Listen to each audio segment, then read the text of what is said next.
നിങ്ങളിലേക്ക് സ്വർണ്ണവില കൃത്യമായി എത്തിക്കുന്ന ഈ ചാനൽ സബ്സ്ക്രൈബ് ചെയ്യാനും നോട്ടിഫിക്കേഷൻ ലഭിക്കുവാനായി ബെല്ലൈക്കൺ അമർത്താനും മറക്കരുത്. അതുകൂടാതെ നിങ്ങളുടെ ഓരോ ലൈക്കും വിലപ്പെട്ടതാണ്. ലൈക്ക് ചെയ്യാൻ മറക്കരുത് കേട്ടോ.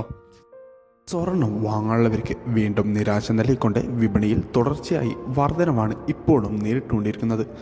അന്താരാഷ്ട്ര വിപണിയിൽ ഒരോൺ സ്വർണത്തിന് $1954 പരിധിയിൽ വ്യാപാരം പുരോഗമിക്കുമ്പോൾ കേരളത്തിൽ വീണ്ടും വിപണിയിൽ വർധന രേഖപ്പെടുത്തി.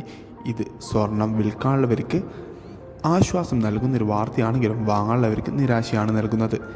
കേരളത്തിൽ നിന്ന് 22 കാരറ്റ് സ്വർണ്ണവിലയിൽ ഗ്രാമിന് 10 രൂപയും പവന് 80 രൂപയുടെയും വർധന രേഖപ്പെടുത്തിക്കൊണ്ട് 1 ഗ്രാം സ്വർണത്തിന് 5815 രൂപയും പവന് 46,520 രൂപയിലുമാണ് വ്യാപാരം പുരോഗമിച്ചുകൊണ്ടിരിക്കുന്നത്. വിപണിയിലെ അപ്ഡേറ്റ്സുകൾക്കും വാർത്തകൾക്കുമായി ചാനൽ സബ്സ്ക്രൈബ് ചെയ്യാൻ മറക്കരുത്. Thanks for watching gold price Kerala today.